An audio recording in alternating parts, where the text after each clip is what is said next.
कैदी नंबर 302, कैदी नंबर 302।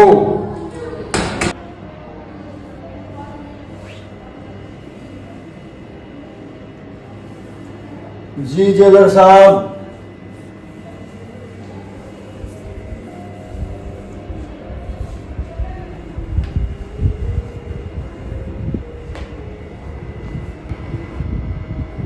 जी जेलर साहब। सूरज, कल सुबह आपको फांसी दी जाएगी। किसी को फांसी देने से पहले उसकी अंतिम इच्छा पूछी जाती है। अगर आपकी कोई अंतिम इच्छा है तो हमें बताओ।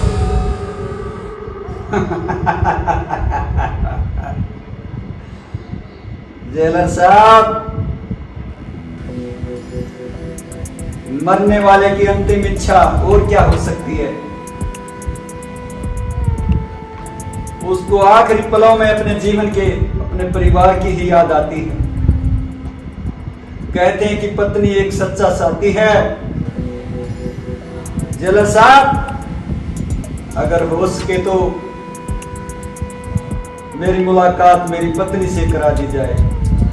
मैं आखिरी रात अपनी पत्नी के साथ बिताना चाहता हूं जेलर साहब, अपनी पत्नी के साथ बिताना चाहता हूं। मेरी और कोई इच्छा नहीं जेलर साहब, और कोई इच्छा नहीं।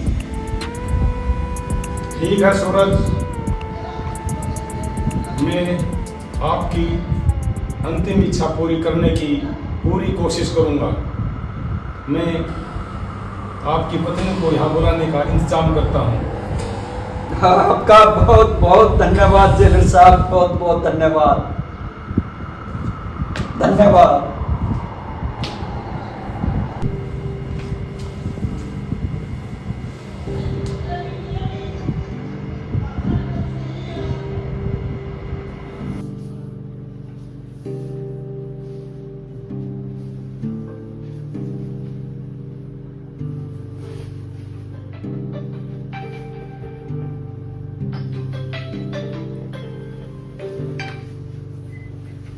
हेलो हेलो, हेलो, हाँ जी कौन? आप सीमा बोल रहे हो? हाँ जी मैं सीमा बोल रही हूँ। अच्छा, मैं जेल से बोल रहा हूँ, जेलर। हाँ जी बोलो क्या? सूरज आपके पति हैं? हाँ जी मेरे पति हैं। देखो मैडम, ऐसा है, आपको पता है कि भाई ये जेल के नियम होते हैं और आपसे कुछ छुपा नहीं सकते। आपको मेरे को ये बताना है कि भाई कल सुबह सूरज को फांसी चढ़ा दिया जाएगा। और नियम के अनुसार हमने सूरज से पूछा कि भाई आपकी कोई अंतिम इच्छा हो तो बताओ। उसने बोला है कि मैं इस रात अपनी पत्नी के साथ रहना चाहता हूँ, उससे ज़रूरी बातें करना चाहता हूँ। क्या आप उनसे मिलना चाहोगे? हाँ जी मैं मिल लूँ। हाँ जी, हाँ जी मैं मिलने के लिए आ जाऊँगी। ठीक है, तो आप जेल में आ जाओ, हम आपको उनसे मिलवा देंगे। ठीक है जी। ठीक है जी। सूरज, आज आपके जीवन की आखिरी रात है। सुबह होते ही आपको फांसी दे दी जाएगी। बोलो सूरज, कुछ तो बोलो। मैं आपसे कुछ सच्चाई जानना चाहती हूँ कि आपने एक निर्दोष लड़की का जीवन बर्बाद क्यों किया। बोलो सूरज, कुछ तो बोलो। उसका रेप और खून क्यों किए आपने?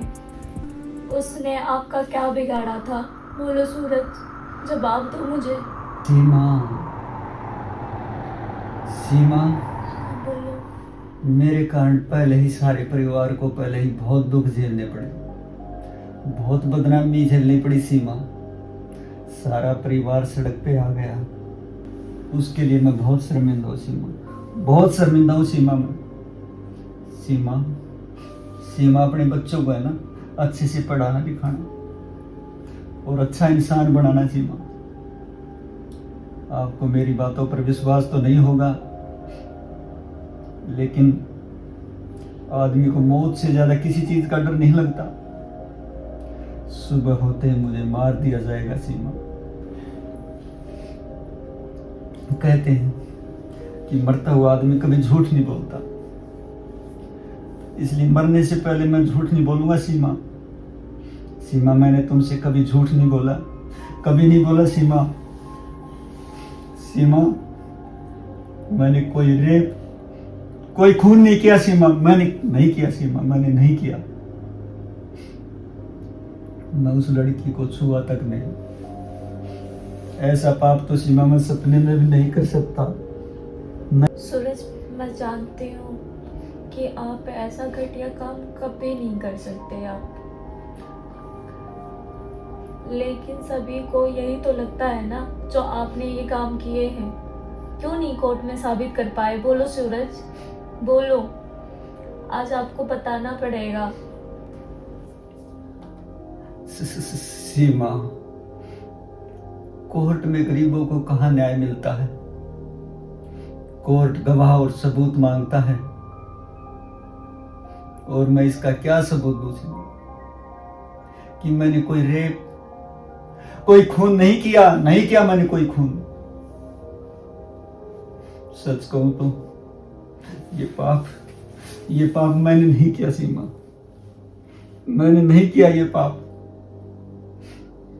मैंने तो उस लड़की को कभी सपने में भी नहीं देखा। सीमा, ये पाप मैंने नहीं किया। ये पाप उस रमन के बच्चे ने किया है।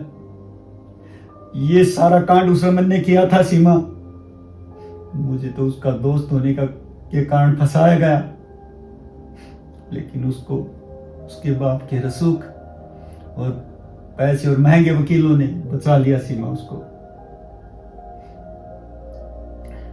मैं तो इस बात से भी हैरान हूं कि जब मैंने ये पाप किया ही नहीं तो उसे कोर्ट में सच साबित कैसे कर दिया। सीमा, खैर छोड़ो,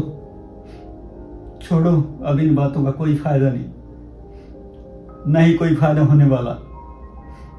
अब तो कुछ पल की सांसें बची हैं। सीमा, कुछ पल की सांसें शेष हैं। अपने बच्चों को बड़े अच्छे ढंग से रखना। सीमा, बस मेरी यही ख्वाहिश है, तू खुश रहे हमेशा। तेरा सूरज सीमा हमेशा के लिए छुपने जा रहा है।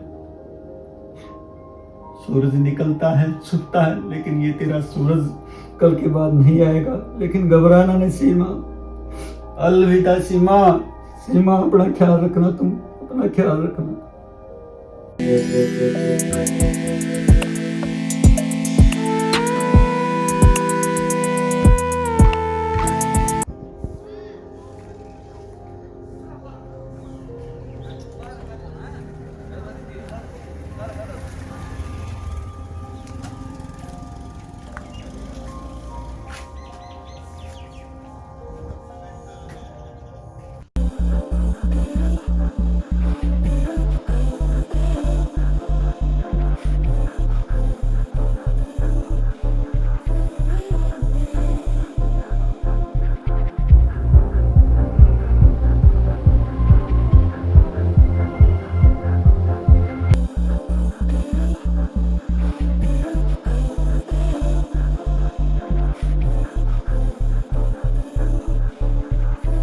साहब, मुझे माफ कर देना।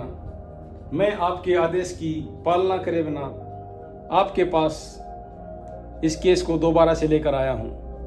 मिलाड, यह कैदी निर्दोष है और इसने कोई रेप नहीं किया, न ही किसी का खून किया। मिलोड, असली गुनहगार तो ये रमन है जिसने सच को खुद कबूल कर लिया है।